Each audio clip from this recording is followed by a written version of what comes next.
নমস্কাৰ সকলোকে পুনৰবাৰ স্বাগতম জনাইছোঁ মোৰ চেনেলটোৰ অন্য এটা ভিডিঅ'লৈ। আজি আমি আলোচনা কৰিম ক্লাছ 9ৰ সমাজ অধ্যয়নৰ যিটো প্ৰথম চেপ্টাৰ সেইটোৰ বিষয়ে আলোচনা কৰিম। চেপ্টাৰটো হৈছে ভাৰতবৰ্ষলৈ ইউৰোপীয়সকলৰ আগমন। প্ৰাচীন কালৰ পৰা যি ইউৰোপীয় দেশ যেনে গ্ৰীক, ৰোমান এই দেশসমূহে ভাৰতবৰ্ষৰ লগত বাণিজ্যিক সম্পৰ্ক চলাই আহিছিল বুলি আমি জানিব পাৰোঁ। এই যি গ্ৰীক, ৰোমান ইউৰোপীয় দেশসমূহ আছিল সেই ইউৰোপীয় দেশসমূহে ভাৰতবৰ্ষৰ লগত লোহিত পাৰস্য আৰু আফগানিস্তানৰ ভিতৰেদি থকা স্থলপথৰ মাজেৰে বাণিজ্যিক সম্পৰ্ক চলাই আহিছিল।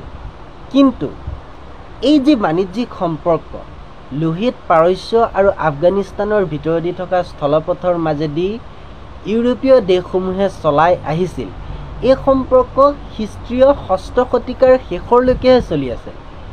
যেতিয়া খ্ৰীষ্টীয় 7ম শতিকা আৰম্ভ হৈছিল, খ্ৰীষ্টীয় 7ম শতিকাৰ প্ৰথম অৱস্থাত সাগৰীয় পথত আৰৱ নৌবাহিনীৰ একচ্ছত্ৰী আধিপত্য বিস্তাৰ পাইছিল, যাৰ ফলত এই ইউৰোপীয় দেশসমূহৰ ভাৰতবৰ্ষৰ সৈতে সম্পৰ্ক লাহে লাহে কমি আহিবলৈ আৰম্ভ কৰিছিল।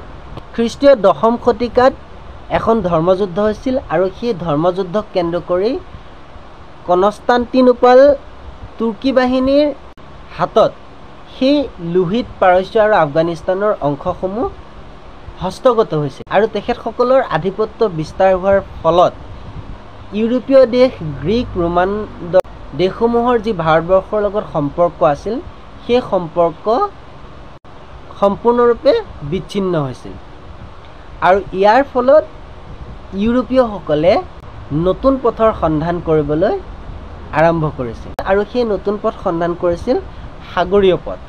আৰু এই সাগৰীয় পথ সন্ধানৰ ক্ষেত্ৰত পৰ্তুগীজ নাবিকসকলে বাটকটীয়া ভূমিকা পালন কৰিছিল।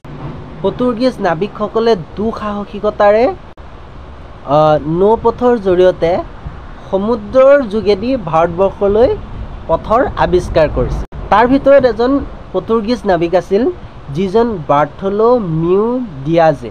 তেখেতে 1887 চনত আফ্ৰিকা মহাদেশৰ দক্ষিণ দিশত অৱস্থিত উত্তমাখা অন্তৰীপত উপস্থিত হ'ব পাৰিছিল আৰু তেখেতৰ 10 বছৰৰ পিছত আৰু এজন পৰ্তুগীজ নাবিক আছিল, সেইজন হৈছে ভাস্কো দা গামা, যিজনে এই ডিয়াজক অনুসৰণ কৰি 1498 খ্ৰীষ্টাব্দত ভাৰতৰ যি কলিকত বন্দৰ আছে সেই কলিকত বন্দৰত উপস্থিত হৈছিল আৰু এই নতুন জলপথৰ যোগেদি পাশ্চাত্যৰ সৈতে ভাৰতৰ সম্পৰ্কৰ এক নতুন যুগৰ সূচনা হৈছে।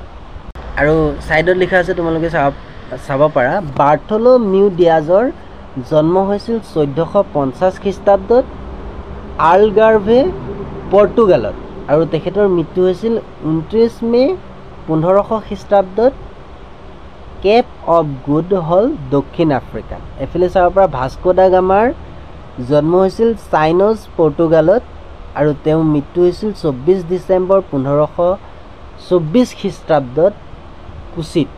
এতিয়া চাওঁ আমি ভাৰতবৰ্ষলৈ ইংৰাজসকলৰ আগমন।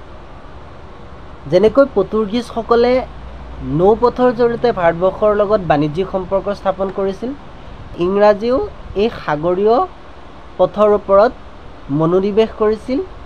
এই ক্ষেত্ৰত 1580 খ্ৰীষ্টাব্দত এজন ইংৰাজ নাবিক যিজনৰ নাম হৈছে ফ্ৰান্সিছ ড্ৰেক, তেখেতে জলপথৰ জৰিয়তে সমগ্ৰ পৃথিৱী ভ্ৰমণ কৰিছিল।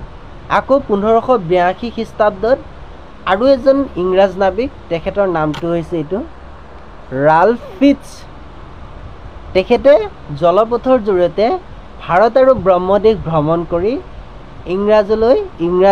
ইংৰাজ জাতিৰ বাবে গৌৰৱ কঢ়িয়াই আনিছিল।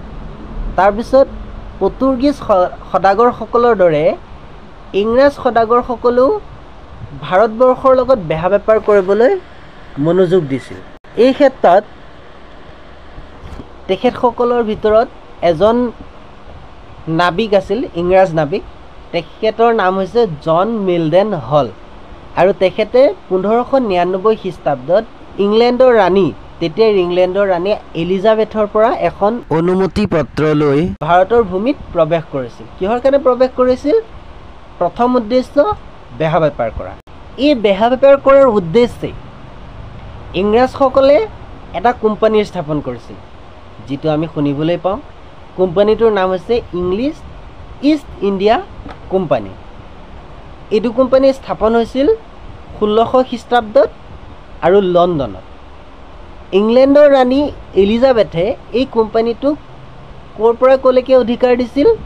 দক্ষিণ আফ্ৰিকাৰ দিশত অৱস্থিত যিটো উত্তমাখা অন্তৰীপ আছে তাৰ পৰা আৰম্ভ কৰি দক্ষিণ আমেৰিকাৰ মাগালান প্ৰণালী পৰ্যন্ত এই যি বিশাল এলেকা, এই বিশাল এলেকাত 15 বছৰ সময়সীমা বান্ধি দি তেখেতসকলক মানে এই ইংলিছ ইষ্ট ইণ্ডিয়া কোম্পানীক বেহা বেপাৰ কৰিবলৈ অনুমতি দিছিল।